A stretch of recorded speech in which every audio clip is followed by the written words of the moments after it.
Praise the Lord. So, ako gihangyo ang tanan naman ito. Good evening, everyone, and happy Wednesday, church. So, before we want to start mag-dayan sa topic of Diyos, I will just share a short passage in the book of Psalms 91, verse 4. As the word of God says, He will cover you with His feathers, and under His wings you will find refuge. His faithfulness will be your shield and rampart. So, din in the passage, no, it is very timely. Not just sa ato ng mga Surigao-rons, but also for the neighboring cities across the Philippines sa ato na natin na mag-continue, no? But tonight is a special moment to acknowledge and to realize all the goodness and all the faithfulness that God has done upon our lives tonight. Amen? So, this is the perfect moment na ato makayang pasalamatan ng Ginoo. We should thank Him for His protection, for His wisdom, for His divine intervention upon every family and upon every individuals. Yes, adunay kahadlok siguro sa lansan na sinating na bagi for the last Monday, but if naay butang na mas atong padagpan, it should be our faith over our fear. Amen? So tonight, let us acknowledge the presence of the Lord. I know walay rason para dili kita makasimba sa Ginoo, walay rason para dili nato siya ma-acknowledge o ma-honor dili na dapat. So tonight, let us set everything ready, our hearts, our minds ready. Let us not allow anything na makapahinder sa atong pag-worship, sa atong grabahin ng Diyos. Amen? So come on, let us raise our hands towards heaven as we pray. Heavenly Father, we thank you, Lord, for tonight. Salamat, Lord, sa iyong presensya, Lord, na ano na nag-awar sa mga sa manang o Diyos. Thank you, Lord, for your presence that reminded us that in your presence there is refuge. In your presence, Father God, there is protection, Father God. There is release, Father God, sa mga sa manang. Yes, I pray, Father God, that you sa mga kabalakan, you sa mga panginahanglan, Father God, Lord, hindi na mo ikaw ang paugalingon sa pagsimba na naman kanimo, Diyos. I pray that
exalted and be magnified in the midst of our praises, Father.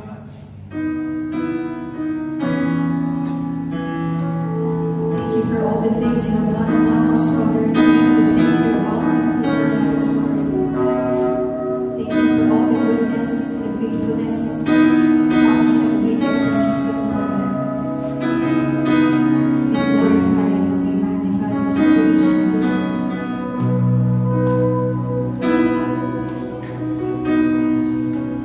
He has done great things.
Every day in our lives, mataglakaw na to. We don't know what is going through. Kung unsa atong mga possible na tanong. So, karon na kagabi, before tamato sa word, ako gihamay ang tanan, close our eyes. Let's pray. Father in heaven, we thank you for your faithfulness. We thank you for your goodness. Truly, God, your love endures forever.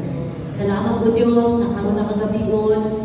So I'm going to speak forth your word. I pray and I declare, ikaw, Lord God, magkapanalangin sa matago sa kanamo. Salamat o Diyos na ang Lord God, mga pagsabot, Lord God, spiritual understanding, spiritual eyes of understanding, Lord God, it will be open so that we can understand the things deeper according to your will and purpose, O God. We thank you.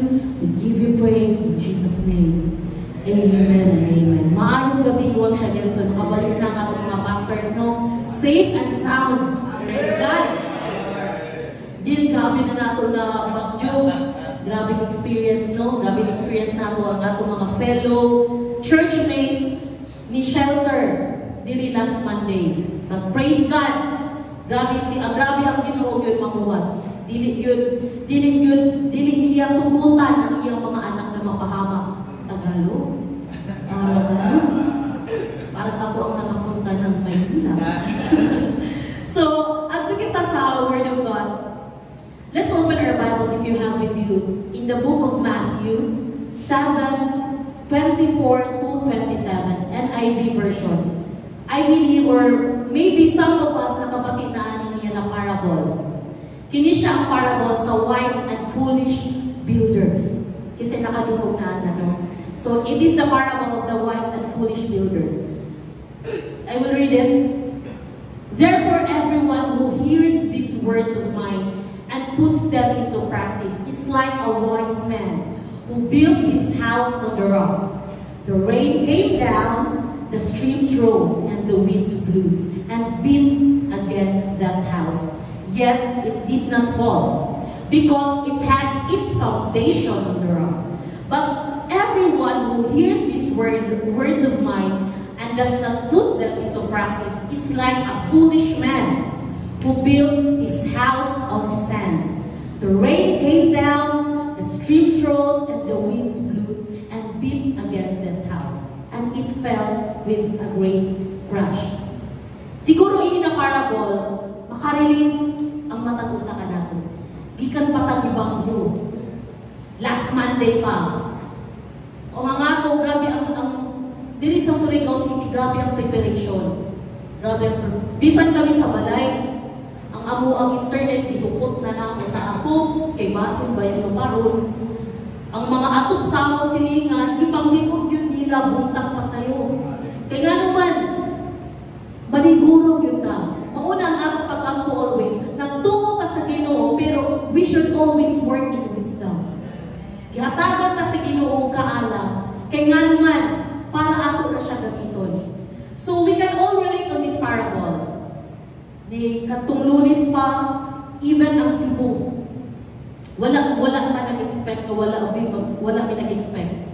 Kaya gusto kayo na ako sa tukanto nito, kaya ako sa di-check punta, noong sa nakahalito ang mga kawalo. So katong mga nabalita, we've been to that places. Kung amo na lang tanawon sa Facebook, hala, akuan mani, tama na lang ni sa ingana, hala sa akuan mani mo, kanilagidiriinin na, pero wala na tayo mahimo. Kaya nga naman, kanto na, hitabo naman. At katong mga taga-Cebu, wala yun sila honestly daw nag-expect yun. Based sa angkol na ako na naanin to, wala sila nag-expect eh. All they thought, hangin na daw. Pero grabe ba yan daw ang tubig na niagi. So all of us were terrified about the super typhoon. But the people of God knows the authority. That's why each and every one of us, we prayed. Nag-ampo na. Daan pa sa Sunday din, nag-declare ta, grabe ang pag-ampo. Daan pa sa atong mga panimalay. Buntag pa sa'yo sa Lunes, nag-intercede na ko sa balay. Lord, mga atong, dili mapalit. Kay lisod baya mo balik ng panday ng ikaw. Mahal ang materialis. Naapay joke sa Facebook. Ang mga atop gipanganlan. Atop ni Cyrus. Kay in case ko na mapalit na ingalan, ako ra mag-main. But it's just a joke. Joke na to siya. But you know what? Grabe ang Pinoy, no? Despite sa mga pakita ko, we can still smile sa storm. So this parable points out about three things or three characters. First, wise builder. So kinsay mga maalamon din. Sa ako pag-ingon ka ganina, no? We know, kabalutan na ang typhoon na nag-ampo tuot ta, di naman pwede na, Lord, ikaw na'y bahala, anak ko nimo, ikaw na'y bahala. But we should operate in wisdom. That's why, diri sa pulong sa Ginoo, na ay gitawag na wise builder. So, a wise builder builds on a solid foundation, which is ang bato, the rock. We must obey God's word. Ang bato diri, it symbolizes strength, stability, and refuge. Kinsay ang ato rock? Si Jesus. Jesus is our rock. We can always rely on Him. Makasalig ta kaniya, makaduol kita kaniya anytime, makatawag ta kaniya, Lord! Dili kay kung naanay bagyo, ay na. Diba? Kung si atong tawagon, Jesus! Si Jesus yung permi. So here in Deuteronomy 32 verse 4, NIV, Deuteronomy 32 verse 4, it says here, He is the rock, His words are perfect, and all His ways are just. A faithful God who does no wrong, upright and just is He. No niingon diri ang Ginoo atong bato, siya ang atong masalingan. Kay usa ka bato, bisan unsaon na nimo tang dili na siya mapukan. No, He is the rock, His words are perfect, and all His ways are just. He is a faithful God. And He who does no wrong, upright and just is He. So sometimes in our lives, we ought to listen to others than listening to God. Sa may munta, makabati ko may tausahay itong bagyo. Na ay mga hearsays na, ay kanalagi na bagyo ko, ano na si Jack, kanang dili kusog. Relax na lamang mo, kalma mo. But church, remember this. Puslan man na nangalaga na sa Ginoo, umutuo ta sa Ginoo, apila na lang po natong pag-ampo. Kaya nga naman, kung mamati ta sa mga katawan na napalibot sa ato, kung kita naminaw ta sa ilo, wala ta nga nangandam, lutaw na ta. Ang atong mga balay, sari makatawa na lang yun ka na ang mga balay ipanghitan, ang atong gihikot. Sa maliway. Pero you know what? All those people, they are working in wisdom. Kaya namutalo ni sa among silingan, manong gihitan mo po ninyo? Ingon sila, natagam na mga gulbi. Kaya katong 20, atong udet daw, gilupad yun daw ilang mga ato. Remember that? Grabe ang kung ang 2021, that was the most devastating diri sa Surigao City. At to sad na tayo diri sa ato was, kanang grabe po ang tubig. Flash floods, may taong bagyon. As in, grabe ang pagpakita mo sa 2021. Maunang gikahadlukan sa mga katawan ko kung matabo na po siya. 2013 ang Yolanda po, grabe po to siya, no? So, but kita as mga anak sa Ginoo, nagatuo kita, He is the rock. His words are perfect. So kita, hindi ka mabalaka. We will be comforted always by the word of God because it says here, a faithful God who does no wrong, upright and just is He. He will always lean on the word of God. We must listen to that still small voice. Dili mamati sa silingan, but mamati sa still small voice. Nako isa ka example. Ang akong late father, hilig to siya og mamanday dito ang mga balay. Kay contractor dili sa flood control. Diba? Contractor ka na sa balay ka na, ginagmayra ko siya. Before, dili ni makasabot nga no ang mga balay ni ipagtukod niya namo. Puros man buhos. Grabe ba nakagasto, kamahal? Adili dapat inganin yun. Maniguro ta. Huwag yun na i-appreciate. Maniguro ta. And then doon, kadugayan, nasabta na namo later on, nakasabot namin. Kaya nga naman, ang balay na itukod niya, tuod grabe na nalilog 2017, wala mo rin mausap. Nagbagyo na ng 2021, wala po nausap. Atong wala okay na. Karon nagbagyo na po, wala na gihapon na usap. Kaya nga naman, gitukod niya ay grabe iyang foundation.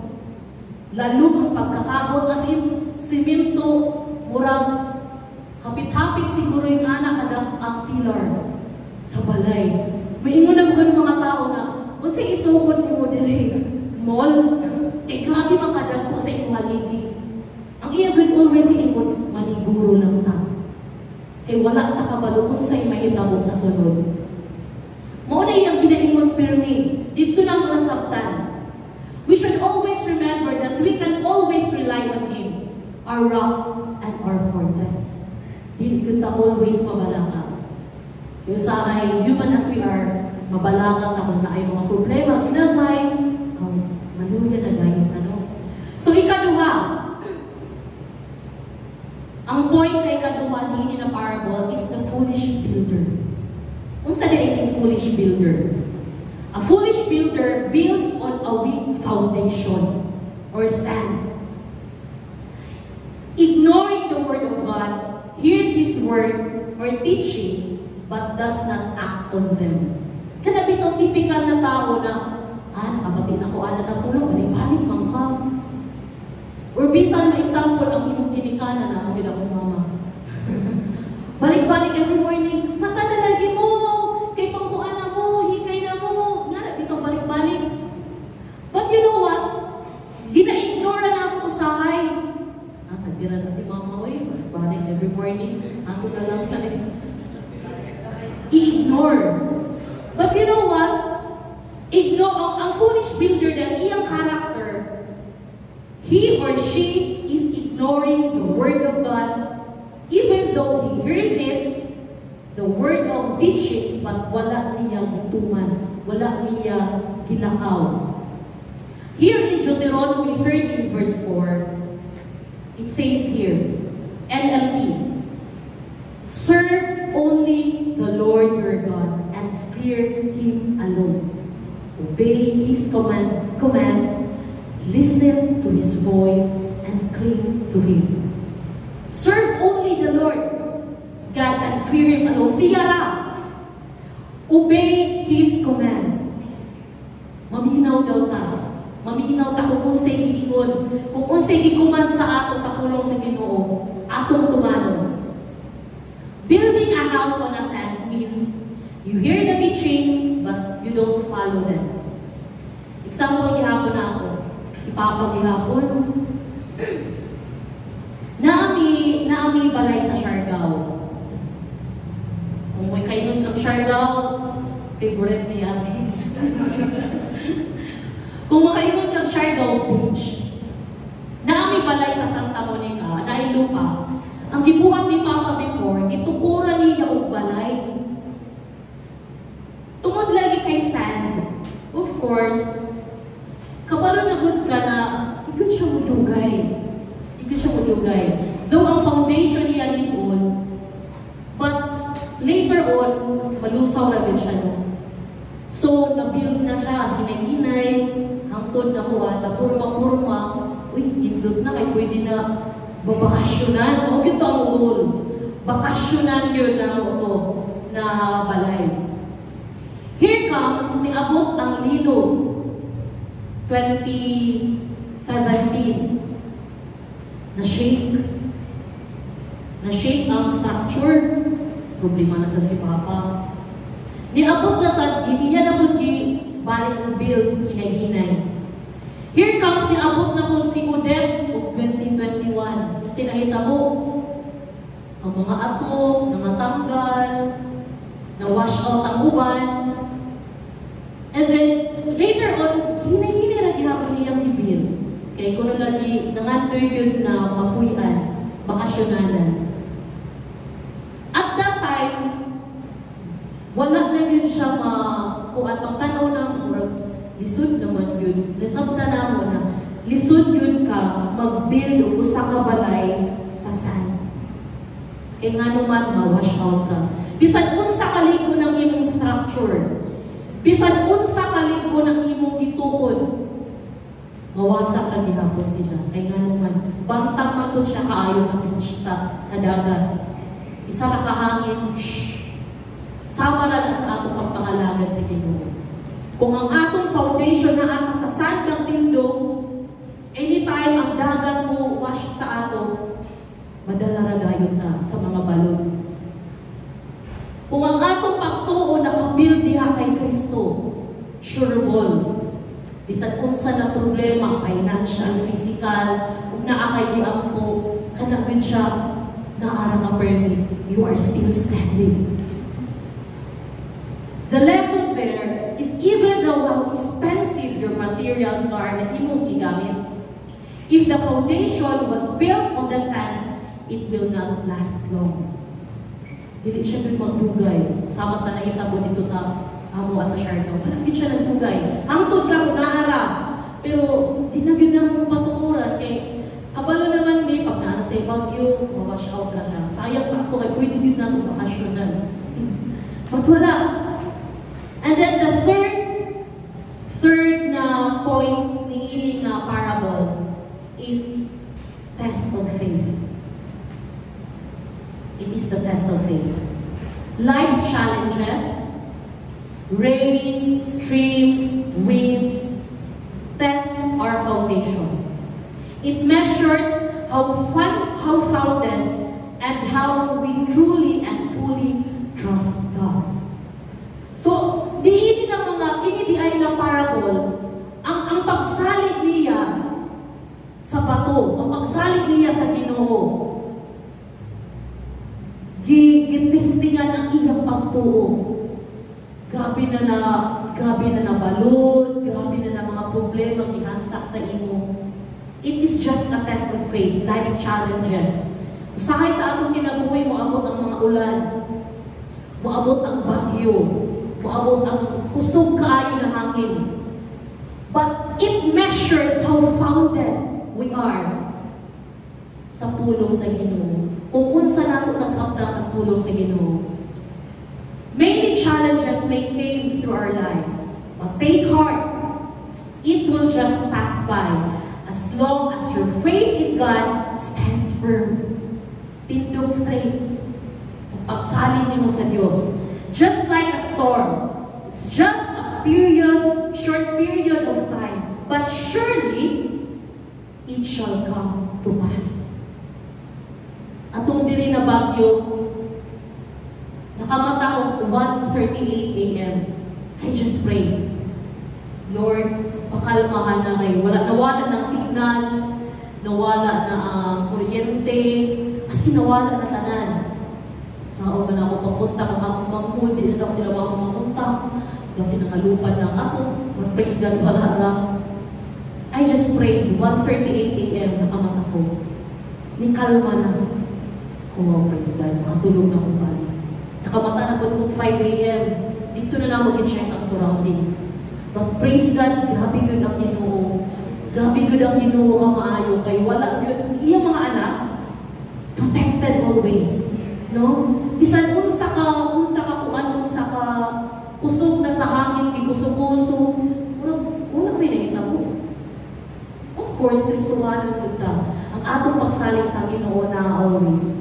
Here in Romans 10:17, New King James Version. So then faith comes by hearing, and hearing by the Word of God.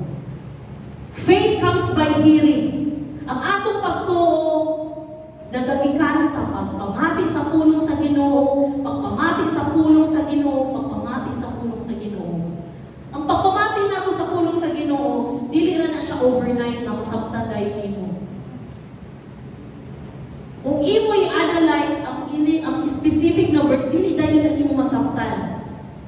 Kaya nga naman, nag-ingon man diri sa iyang pulong, faith comes by hearing, and hearing, and hearing, and hearing the Word of God.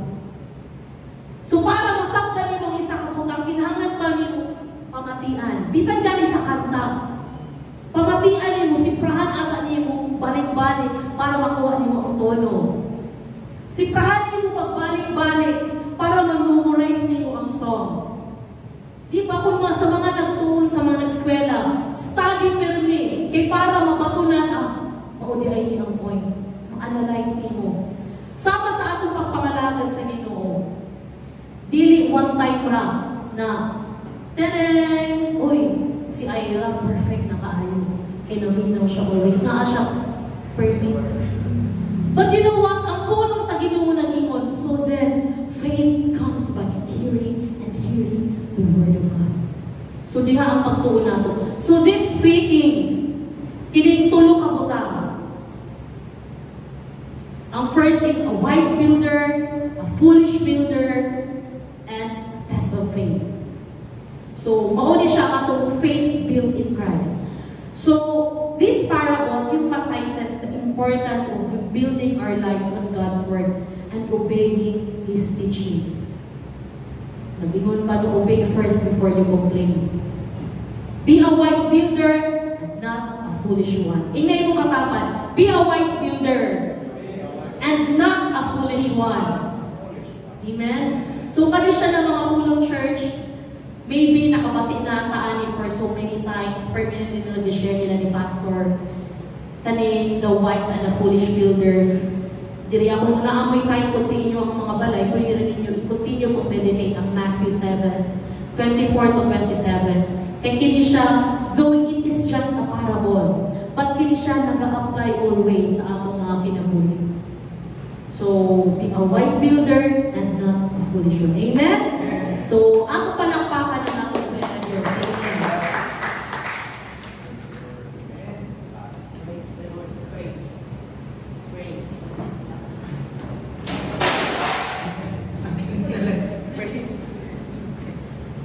Hallelujah. Jadi kanina lang Praise the Lord sa mga wise builders. Kasi wise builders na amen.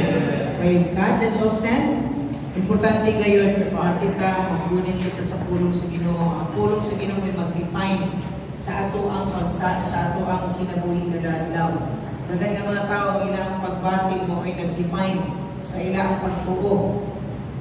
May mga tao nga ilang sitwasyon mo ay nag-define sa ilang kinabuhi. But we have to understand na atong kinabuhi dapat maungol nga sa pulong sa Ginoo. It's not about sa atong surroundings o sa mga butang kapan kinahanglan nato ni masabtan. Nga atong yung i-intentional na mahimong ka mapatukod kita sa ato ang kinabuhi nga sa prinsipyo sa pulong sa Dios. Hallelujah. So karon nga kabuntagon o kagabi yun na amen. Praise God. Salamat sa Ginoo no na kaabot mi diri ba nakabalik mi safe and sound kagahapon na nakaabot na mi sa Butuan pero wala sa mini padayon diri kay ulan-ulan pa niya. Medyo ang dalan ang pag-ikuan niya siya sigilan tansad and then salamat sa Ginoo sa safe and sound na biyahe kay naglupad mi ibabaw sa Tino ang nababaw sa niya ng Typhoon Tino. Remember this, of course, thank you Lord, kinahanglan ka ni Lord nga wala gyud ka ng traumatic nga experience. Kaya pag-anak mo sa aeroplano, lain ang panahon sa Manila. Matay nila tag-utong nila ang aeroplano, but praise God, abot me, natalan me safe and sound. Nagdagang na-cancel ng mga flights. Praise the Lord, wala kami nag-book Monday, kaya kung nag-book Monday, karoon mo kami kaulit. Praise the Lord, God is so good. Kaya kinahanglan kita sa ng panahon, kabalo lang kita mo sa aling sa Ginoo. Matugod ka sa Ginoo, magapamuhas ng kinabuhi. Para sa itong prayer points na dapat ninyo akong na dapat niyo akong lihatag ito. Natay mga prayer points pero kagabigon. Of course, number 1 sa ato ang prayer points is ato i-ampo ang Cebu City. We must have that compassion para sa mga katauhan, ikan sa ilang, ikan sa linog, wala pa sila ng ulingan. Na ako'y mga ground shaking and then karon iabot ng bagyo. You know, as mga tao, mga anak sa Diyos, ubati ka para niini nga mga katawan. Pray for them. Let's pray for Cebu Province. Atong iambot. Imagine that, ang mga tao, walay gipili, dili nga, ang kwartahan, gilabian, ang mga primoy. No, tanawin mo, mga sakyanan, nagtapok, nagkapatong-patong ang sakyanan. Walay mahimo kung panalitan mo agi ang mga sitwasyon na sama niini. But we as believers, we have to learn to stand on the gap. God is looking for people who will stand between the gap nga kaniya sa mga katawan. So this time, church, let's pray. Let's pray for comfort, peace. Let's pray for restoration. Let's pray right now. Let's cover them with the precious blood of Jesus. Na tayo makaigsunan nito namin, napasalamat ni Sino at makaigsunan nga ang nailhan, they are all well, wala namin kuhan ni anak ng mga ni anak nga baha. But remember, nailaghan namin Tuhan, atong iampo nga Ginoo mag-comfort kanila, tagbuon sa Ginoo ilang panginahalan. Let's pray for the whole province of Cebu, na ang Diyos magapamuhat, adunay revival, mahitabo ni anak nation, ni anak ng probinsya sa Cebu City. Di na tayo nun tuod mangod kay idolatrous kay Elis. Nabisag asa na naman ang Espiritu. But as a church, let's pray and stand on the gap. Let's pray for these people. Pray for the protection over Caraga region. Ampo na to ang proteksyon sa Caraga region, Surigao City, of course, Apita, Surigao del Norte, Sortanan ng Caraga region. Let's pray for protection. Gikan ini nga mga kalamidad, gikan sa mga buhat sa kaaway. Atong ideklara, may cover sa Ginoo Caraga region, nga na sa dugo ni Jesus. So, walay bisan sa mga nga dinagko mga kadaon mag-aabot sa ato ang region. Let's pray for Caraga region. Pray for New Life Surigao leadership and members. Iampo nato ang leadership from the top leadership ngadto sa mga membro. Atong iampo ang pag-iya sa Dios, divine direction sa Ginoo. Atong iampo ang kusog sa Dios, ang kadasig sa pagpangalagan, mga milagroso nga mga buhat sa Ginoo. Gikan sa top leadership ngadto sa mga membro. Adunay encounter sa Dios sa kinabuhi sa mga kaigsuonan. And then na spiritual maturity, i-provide ang panginahanglan sa matang kaigsuonan, bilagruhan, matang espiritu, spiritual, physical, financial, adunay milagro magkakahitabo. Bisag kung sa need sa mga katawan, direct from leadership, top leadership,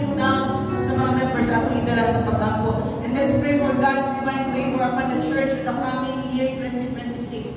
Hapit na pila na lang, isa na lang kabulan kapin mo at doon natatapos sa 2026. Let's pray for God's divine favor upon the church. Ang Diyos magapamuhat ni ini nga iglesia, magapamuhat, magadalagan nato sa higher na level ni ini coming year 2026. Let's pray for provision, for the provision of the church building. Ato na ninyo deklara, padayon na ta karon si manaha pasukan ni pastor o kahimo ang framing dira sa gawas, and then hangtod mataod ang mga glass windows, hangtod ang mga railings, ang mga walls, ang flooring, hangtod matapos kaya ato iampo ang provision na abay dagan nga mga palitunon, kinahanglan pa matag mga aircon, kinahanglan pa tao mga fixtures, kinahanglan pa sa railing, sa flooring, sa mga panginahanglan na abay kinahanglan i-kompleto sa cafe, sa mga offices, mga bangko.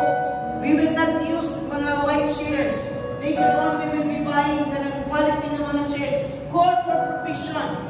Dili ta mo undang magdeklara na ako magtawag sa mga provision ni ini nga mga panginahanglan, mga aircons, gigan sa diri sa taas, madulong sa mga offices. Tanan nga area kinahanglan aircon mag-provide in Jesus' mighty name. And then let's pray for coming. Amo na nang gideklara dito sa Alabang New Life. Amo na silang giingdan that we will dedicate by faith. Ang amo na gideklara, we will dedicate the church for this coming July 2026. And everyone is excited.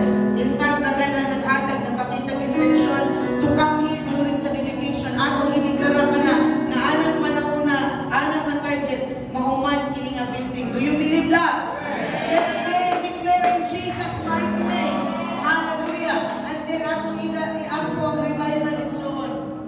Muni atong i-ampo yun. Revival sa presensya sa Ginoo nga magdala sa mga tao nga adunay awakening sa kasing-kasing. Dagan nga mga tao ang mundo sa pagpangalagan. Dagan mga naluya sa pagpangalagan, bubalik sa pagpangalagan. Dagan mga tao maluwas, mga tao magmainiton sa pagpangalagan. Ginoo, na-bless ka ini sa usa ka alagad sa Ginoo nga nahimo nga guest speaker sa conference. Usa siya ka Indiano, and in fact, grabe ang persecution dito nga area. Pero siya usa ka alagad sa Ginoo gigamit ang iya ang membro. Bisan pa Wednesday prayer meeting sama ani tag 6,000 ka mga tao. Midweek mo join sa ilang prayer meeting. Mabot sila sa point sila Sunday services, ipangtuklod kung pwede nila daw, ipangtuklod na nila ang mga tao kay di manguli. Please go home. There are times they need to tell the people go home. Kaya nga naman, di na manguli, alas 5 palang daan. Dili sa syudad ang ila ang bantayla ang church. Dito sa somewhere ka ng medyo layo na din sa syudad. Pero alas 5 palang daan, magpila na ang mga tao para makiri sila, para makasulog sila sa church. Hangtod na sa gabi, di manguli ang mga tao. Kaya nga naman, grabe ang pagbabuhan sa Ginoo silang kinabuhi. Daghan mga tao ni Dulos pagpangalagan. In fact, yun pa siya, wala na ganyan sila house to house na pagwali. Ang mga tao ang muanak kinangita sa presensya sa Diyos. Let's pray, declare in Jesus' mighty name. Revival will take place in our time, in our city, in the church. Grabe nga pagpamuhan sa Ginoo nga makita nato ang mga milagro magkakahitabo. Grabe nga pagpamuhan sa Ginoo makita nato nga naay mga restoration sa mga katawan.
are a God that hears our prayers.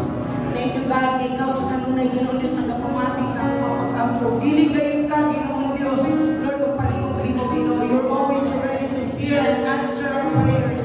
We declare, Lord, whatever need we have, O God, sa mga lusa. Amo giniklara, pinangis pangalan ni Jesus. Daghang milagro, Lord, we shall see, Lord God, the outpouring of your glory. We shall see and experience and witness, and we shall see with our own eyes. Ikaw ang Diyos na nagpapagbuhat. Lord, ikaw ang Diyos na nagpilaro sa unang bilanggo pagkaroon sa mga panahon. Ang giniklara ang pinangis pangalan ni Jesus. O God, we shall see your glory in our life. O God, we shall see the manifestation of your glory, Lord, upon this church, upon this city. Thank you, Lord, you will use us mightily. You will use this church, O God, for the expansion of your kingdom. You shall use this church, O God, Lord, sa pagpakita nila sa iyong gugma na nasa mga katauhan. Salamat, Ginoon Diyos, karutang na. We give you glory. We give you honor. We thank you, Lord, for all the things that you have done in our life. We give you praise. Hallelujah. Dagdag na itong mga tithes and offering this prayer. Father God in heaven, I thank you, God, for your goodness tonight. We declare that as we bring our tithes and our offering, mag-bless ka sa matagkamang na may gugmang naghahatag. Panalanginin mo makatawahan, panalanginin mo makanakan. Ibugbugin mo mga panalangin sa matag-usap. Salamat, Ginoo, kung ikaw ang Diyos. Increase sa matag-usap. Salamat, Ginoo, nga mo makinabuhi, Ginoo, Diyos. Lord God, makakita, Ginoo, Diyos, sa daghan ng mga panalangin, Ginoo, Ginoo, sa mga nagay. Araw pa dahil kami, Ginoo, magapakuhan. May kami kalamiton, alang, Ginoo, Diyos, sa mission. O sa daghan pa mga butang na magkakahita mo, Ginoo, para pag-expand, Lord, sa iyong kinalihan. We thank you, we give you praise. We thank you, God, in Jesus' mighty name. Let's bring your tithes and offering. Hallelujah. Hindi na ito kalimtan mo yung zone karong sa Pianist, Ladies and Men's Fellowship.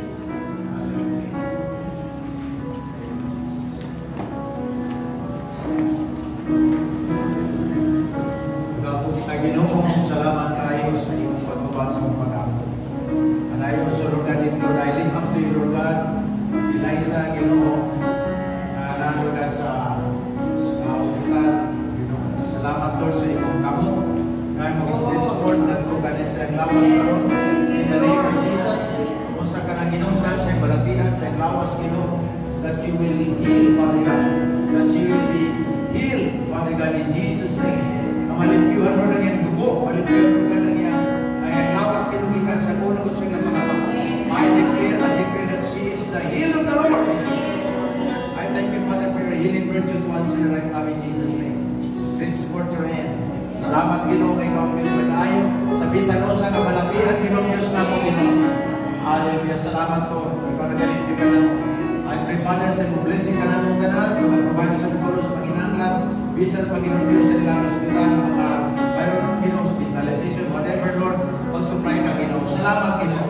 Ikaw ang Diyos na nag-supply, nag-tubag sa mga pag-ampo, nag-supply sa tanan mong Panginoon. And I thank you, Father God, for answering our prayers tonight. Kung mahuli kami rin sa panimalay ang puno, Ginoo Diyos sa timong kaayo, puno sa kalipay ng Diyos. We thank you, Lord, in the name of Jesus. Amen. Amen. Hallelujah.